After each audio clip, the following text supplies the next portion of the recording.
dad's situation, I'm literally leaving his house. So things are okay right now. Oops, broken up there. I was to take him to the ER, but first to find out exactly what my dad's oxygen level was at. I needed to get an oximeter because when the paramedics came, they had him at 85%. You're supposed to be at 95 or higher, ideally, for your blood oxygen level.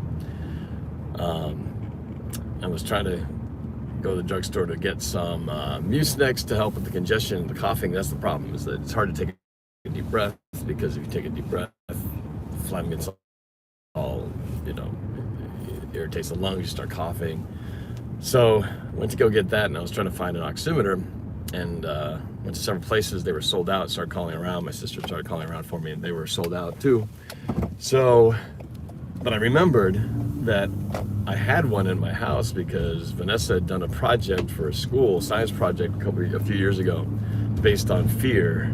And the idea was that you'd be shown a bunch of scary video images and measuring how the body was reacting to it in terms of a change in pulse and things like that. But it was an oximeter that we got for that thing. So I knew I had one at the house. Unfortunately, I was able to go back there and find it.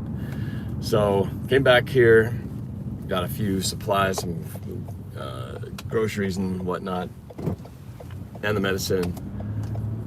Took the medicine and then measured his blood oxygen level, because I think we had read that if it's below 88, then we'd need to take him to the emergency room.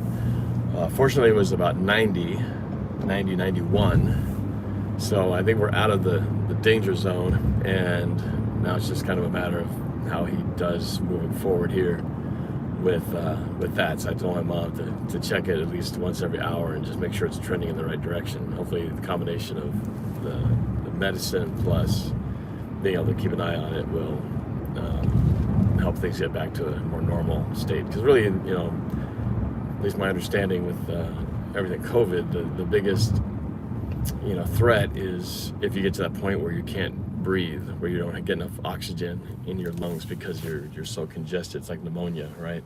That's why a lot of the patients who get into really bad shape in the hospital, they got to be put on a ventilator because they can't breathe on their own.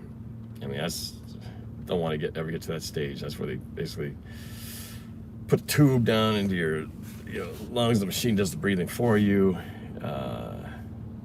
I wouldn't want anyone to ever have to go through something like that, unless my parents or anyone in my family. So that's really the main thing that we'll be keeping an eye out. As long as the blood oxygen level stays, high enough where it's in a close to normal range, then it should be okay. So that's kind of where we're at right now. So I'm going to be kind of on standby mode, just to make sure that nothing worsens and stays in it's relatively safe position. But man, it's hard to see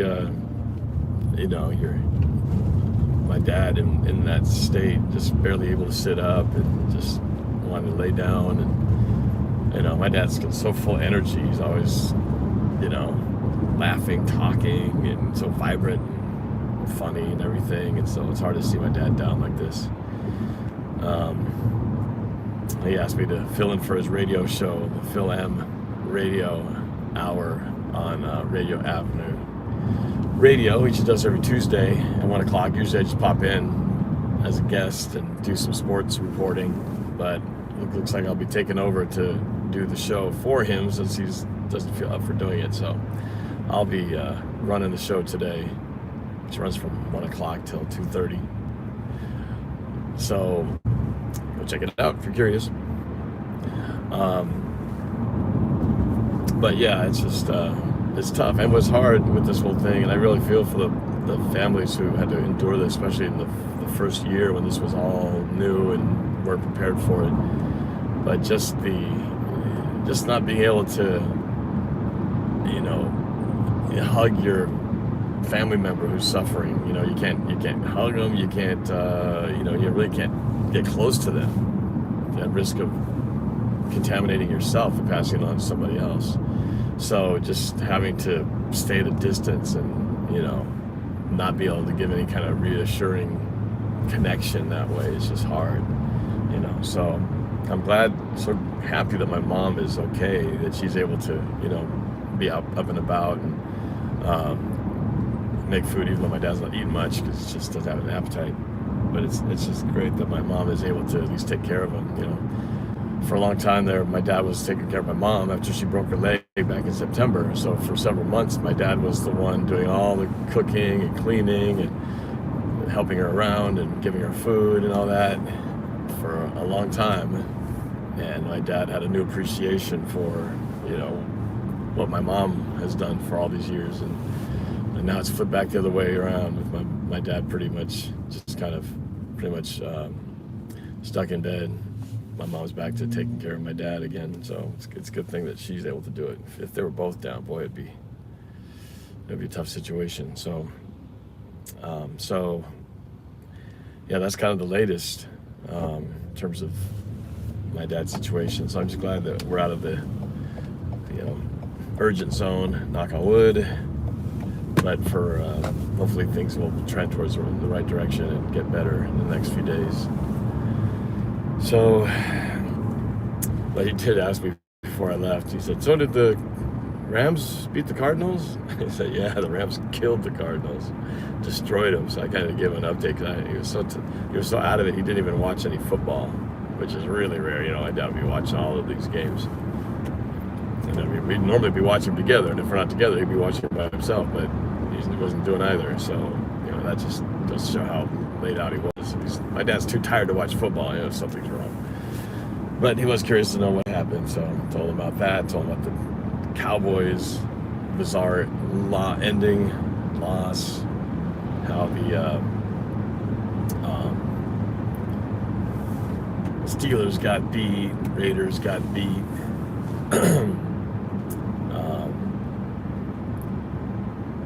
Yeah, interesting matchup of games coming up this weekend. So, and I don't know how many of these I'm going to be able to watch. I've got, this is always the challenge because my girls are in club volleyball mode, as I've mentioned before. We've been gone this past weekend, but they'll be at it again with another all-day tournament Saturday and Sunday, which of course is when all the slew of exciting divisional games are taking place. So depending on what time they get finished, I don't know, I may be missing football again for another week in a row. But that's okay, you know, got to do the dad thing and cheer on my kids. So, but yeah, if I'm able to get back at least for maybe the late games, possibly, kind of doubt it, but I'll try to at least stream and react to some of those later games. But yeah, it's that kind of time right now. And I'm bummed because my parents are my kids' #1 fans, and they would be there any match that they play. My parents are always there to cheer them on. So I was sad they couldn't be with us in Oregon.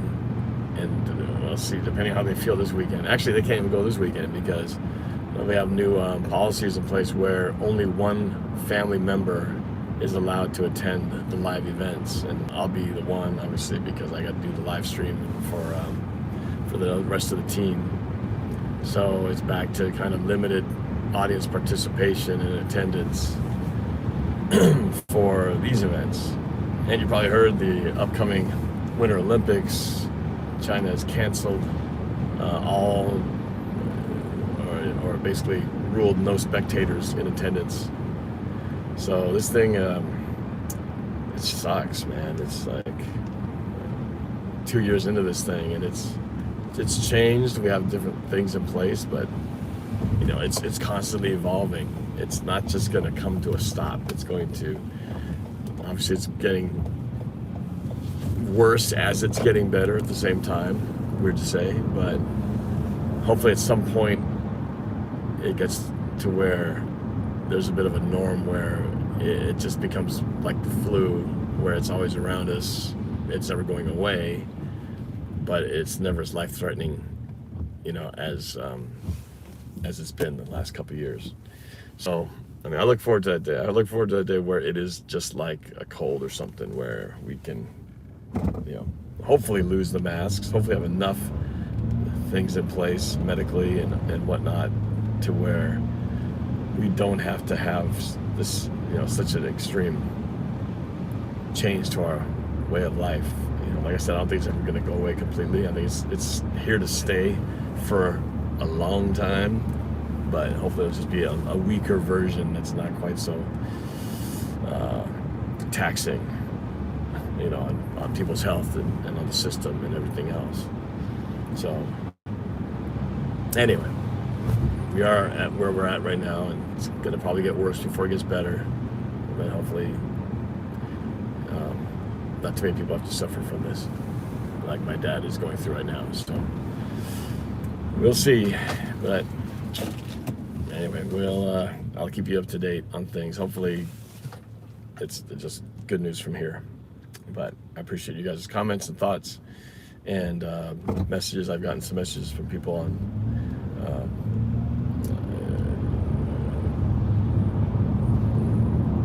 Instagram, Facebook, text messages, so I appreciate all you guys reaching out to me. It means a lot. So we'll see what happens. Keeping my fingers crossed, but I'll let you guys know. All right, have a good rest of your day, y'all. Later. Go Hawks.